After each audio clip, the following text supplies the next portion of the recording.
All right, hello everybody, and welcome to a little presentation here. I've got some slides to walk through the activities program for 2020 and 2021. And I firstly want to start by saying that the activities program is where you come to practice leadership. So one of the unique things about ISAC is that across the whole spectrum of your experience here, whether you're on campus or off, you have an opportunity to practice leadership, which we define as identifying what is important and what's needed, taking action in the face of discomfort when things get challenging, using the diversity of your group, of your people as a strength, and supporting each other to do the same. And we believe that if we can do this, we can make sustainable, measurable change at any level. In particular, we look at activities and we look at leadership in activities. So last year, a group of students who are returning accepted responsibility to be a part of a core leadership team that I work with.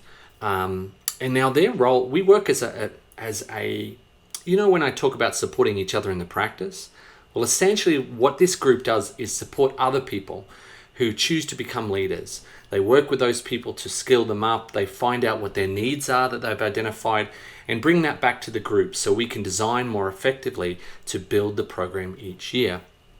So you'll see a list of students here. These students have, I'm very grateful to them. We've already been meeting over the summer and in preparation for your orientation. So we also have support from the faculty. So each faculty member attaches himself to a club and really tries to invest in that club. They either run sessions, if it's something that they're really into, or they invest in helping student leaders achieve purpose and hopefully have a good time doing it. They also ensure that students monitor commitments. So we have had cases in the past where students don't come to their clubs.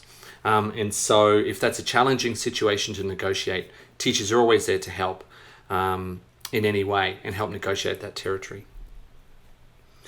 So what I'd like to do is stop just for a second and I'm going to just give you a bit of a walkthrough of the activity website because that's going to be important moving forward. So let's have a look at that. Okay, so here we are at the activities program website for 2020 to 2021. We're currently developing it, so as it will take shape over the next week or two as we collect information. So this will be the hub. This is where you go when you want to know about the program. So just a little bit about navigation. We have things here like a little bit of information about me when I'm available, student leadership team. We have general information where you can find the slides of this. You can find the activities fact sheet, which has all the information on it that you're going to need to make an informed decision about your club. And you can access that from here, but just by clicking here, and it opens up in a new page for you. So just to quickly go through this, you can see I've got 3 tabs down the bottom here: core activities, active sports, and student faculty initiated activities. And so this will be the place when you go to the prepare on Friday. Oh, look, there's our activity leaders already doing some work there. When you go on Friday, you'll be asked to fill in all this information. If you want to be a student leader, you put your information in here. Location and time, duration, all of this information you need to make sure is accurate. So we have that sort of information is easily accessible here. We have student leader information, a little bit about how we're organized, when the meetings are to take place. And then we also in the drop downs have a job description for club leaders and some information to help club leaders on their way. Details of the online clubs and activities fair, inventory, and some student resources folders from years gone by. If you need budget for your club, this is where you get all your budget details. So there's all the forms, everything that you would need, and a bit of procedure of how to do things. Here it is. So it's all just here for you. Trip resources if you need to organize a trip. All the information is there for you. And attendance policies and things like that. So the website is really a one-stop shop for everything that you need to know. Okay, so let's go back to the regular presentation. Okay, so let's learn about clubs and activities in a little bit more detail. You can always check out the website later, but let's go through these three areas: core activities, active sports, and student-initiated activities. So, what are core activities? So basically, being a student as part of a UWC, as part of ISAC, there are certain things that our mission, that we have a mission to do. We have a mission to engage with different ways and different things, different ways of looking at the world and different lenses. And we hope that you engage over a 2-year period in the following areas. See, we think that everyone that comes to this school should be looking at stewardship and sustainability. Everyone should have a bit of investment in global affairs. Everyone should be looking at diversity and inclusion. You're in Japan, or you're coming here soon, so Japanese culture is something that people really need to engage with and really want to engage with. We look at peace and non-violent communication. We look at how we might make a more peaceful world. We look at leadership and helping and coaching others. And we're also very into creativity, entrepreneurship, about taking ideas and maybe moving them into a market. So all of these areas, we ask that over a 2-year period, or a 3-year period if you're coming at grade 10, that you engage with at least 2 of these areas in depth in the activities program. Okay, now here's some examples of what we had last year. Now the students vote on what goes into these categories, and because the end of last year was a little bit strange with all having to leave early, we didn't get a chance to do that. So we're actually going to have a vote after all the information is in on clubs, and this might look a little bit different, but for now it gives you an idea of what sort of activities the students voted should be under these categories. One of these categories, which isn't a voting sort of situation, is coaching others. That leadership coaching, those things are kind of set, but everything else can be voted on. That voting will happen by returning students. That was judged through the activities group. The idea being that they will understand the nature of those clubs much more. And if you are starting a club for the very first time, you're not actually eligible to be part of a core activity until you have run it successfully for a year. That way we can make sure that it's going to be a sustainable sort of activity. Okay, so to move on, we have an active sports program. Now, there will be significant challenges this year due to our situation being locked down a little bit. But that doesn't mean we can't give things a good go, can't have fun and prepare ourselves to have a wonderful sports program.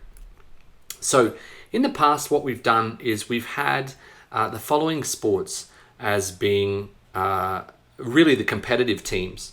So we had volleyball, competitive dance, football, basketball, swimming, and badminton. But because of how this year has turned out, I think what we're going to do is put all of the activities under active sports. This will do one thing, really, mainly. A lot of people were concerned that they were meeting their CAS requirements, creativity, activity, and service.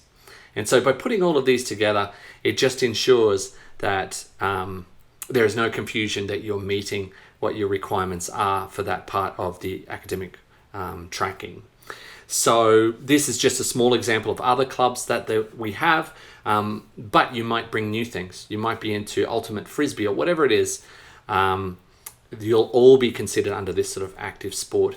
If you are running an activity like ballet, which is, some people may consider a sport, some people consider it a creative act, you have to make a decision of where you would like that to fit. It's for accounting purposes only, so perhaps the distinction isn't that important, but I can help you with that if you need to negotiate that. we student-initiated activities. This should say student and faculty-initiated activities. So this is where we ask you to bring in and create your own clubs to run them through.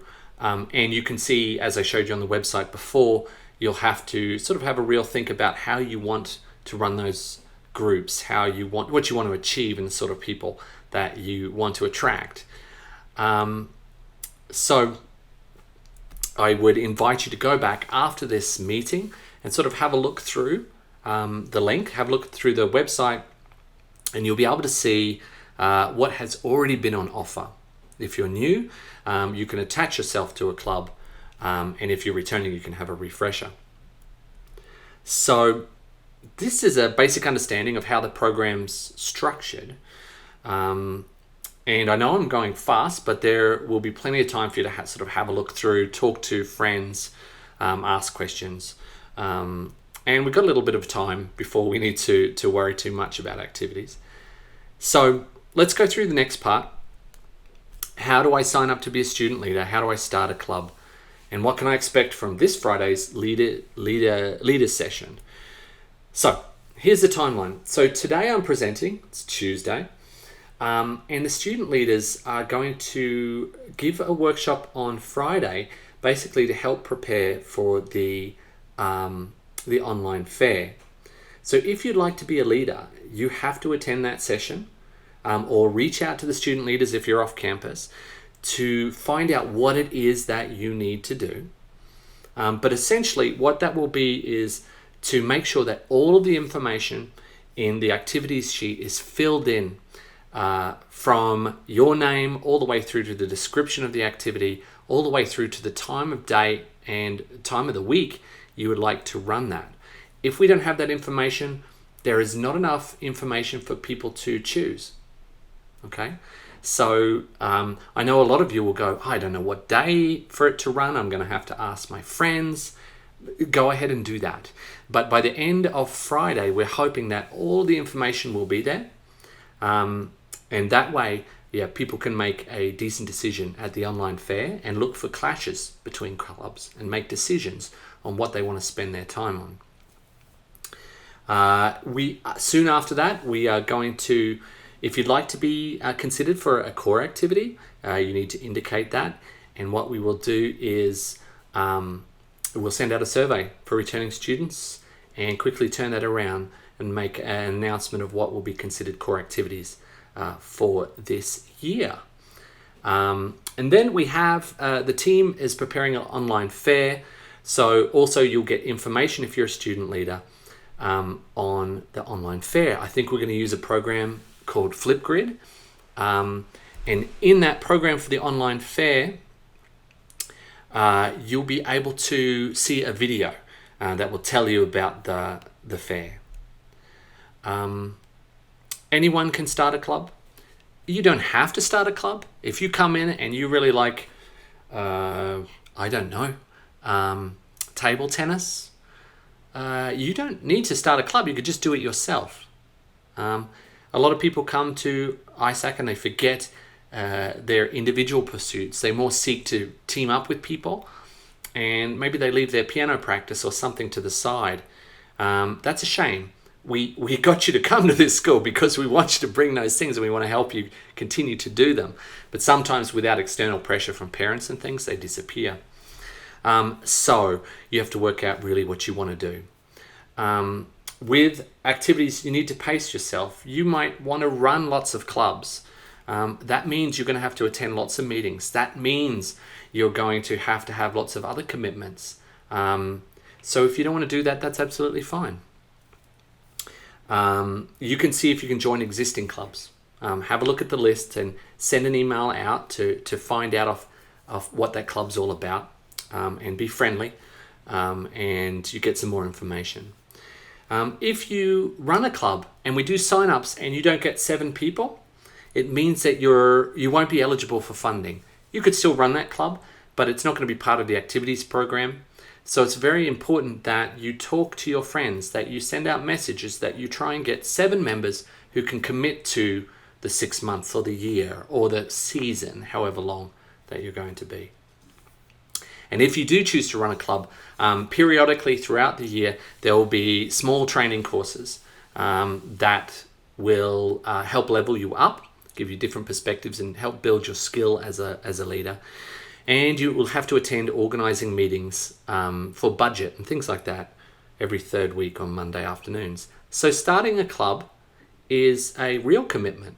It is something that is significant. So I would say if you're curious about that, talk to returning students and err on the side of caution. Perhaps this is something that you sit back and you be part of clubs for the first year, and then maybe you join in for the second year. The choice is yours. We'll support you in whatever you try and do. Just be aware that this year may be a little bit more challenging. Now, speaking of challenging, what effect does COVID-19 have on the activities program? Well, a fairly significant one, I would say. So our campus will be a bubble until further notice, meaning that movements on and off campus are going to be limited, very limited till we get a bit of a handle on things. And that's actually very, very important that we pay attention to this. So although there may be some limitations put on trips, all requests will be assessed on a case-by-case basis. So, for example, if you're in the football club and you wanted to go to the local facilities for Kazukoshi Park and play football with your team. Now that's an outdoor venue. That very much could be possible. If you don't want to play on Honda Field or you want more, a flatter sort of field, that may be possible. But other things like gym club, going into the confines of a gym area, may be something else we have to consider. So my answer to that is ask and put forward proposals. So where we can't do it, we'll have to run it through risk assessment and work it out, and we might need to postpone things for a while. We may need to look on campus and improve what we have here to oversee that. And that's going to force us into a situation where we need to be really creative and inventive. Getting upset or anxious or worried about that is probably wasted energy at this point. We all know the situation. So what the game becomes, what the focus becomes, is saying, how might we create a valuable experience right here on campus or in our surrounding area? And I'm sure we can find a solution because we're all very clever people, Ensure a personal balance. Consider your heart and what you need, and find a balance of activities for relaxation and play. One of the concerns that we have as faculty is that because you'll be locked in a little bit more, that may cause stresses on you. So when you look at these activities, really consider, what am I really going to go hard on to create an impact? Maybe yearbook, you're really committed to it. Maybe basketball, you're really committed to it. And what other activities are there that might give you a little bit of relaxation? Maybe the meditation club, maybe tea ceremony club. Maybe there's other things, maybe there's high impact things that relax you, that's okay. But just be aware that it might be a little bit different to other school years for you. And the other thing where I think we really need to be is supportive of friends who are ambitiously creating club experiences for the community. Now, what I mean by that is it's going to be a challenge to be creative and inventive, to do things on campus that previously we'd been off campus on. I think that's a valiant, sort of wonderful thing, and it takes a lot of energy to reimagine that. So if your friends are running an activity and they ask you to come, and you can come, I think we have to be there for each other to celebrate this sort of mindset of overcoming this adversity together. So be supportive of your friends. It's not easy to lead. It's not easy to lead in these sort of COVID-19 times. But this is why we practice leadership. This is a good opportunity for all of us to overcome these sort of barriers together. So let's be there for each other. So Friday's session is the next session. Student leaders to gather together. That will be run by the core student leaders who will make sure that this activities fact sheet is looking good and that your online fair process is looking good. This is a little bit of a snapshot. I think this Flipgrid thing is going to be great for our clubs. Basically, you record a 90-second video. You say what your club is, what the vision is, all important information, when it's happening in the week, and you can watch a little video. So we get to see each other. So if people are off campus, we get to see your wonderful smiling faces. If you're on campus, we get to see your wonderful smiling faces. And you can upload videos as well, as just record straight off the top of your head. Now, I think there is a competition going on this, but I'll let Lydia and the team tell you about this. But there is a competition for the most, I think it's most entertaining. Could be the most outrageous. I'm not sure. I'll get the team to tell you about that in a minute. So, if in doubt, ask. We are there for you. And I realize this is a lot of information to come through. And that's just what it is. I know you're all interested in activities. So I hope this has gone a little bit of a way to give you an overview, to give you some specifics of what's coming up next, and let you know that we are super jazzed and happy that you are here, part of this activities program. It's one of the highlights of people's experience. And a lot of people who have gone on and have left ISAC, the first thing they say, we said, how is it at college? And they say, well, no one starts anything here. And I say, why do you say that? And they said, well, at ISAC, you're allowed to start things. You're allowed to go from 0 to 1. And we've learned those skills. And now at college, we're able to sort of create positive change where we are. And I've heard that time and time again. So I think that's a wonderful thing for the whole program. I've got nothing else to say. Let's stop the video and go into some Q&A. Thank you very much for listening.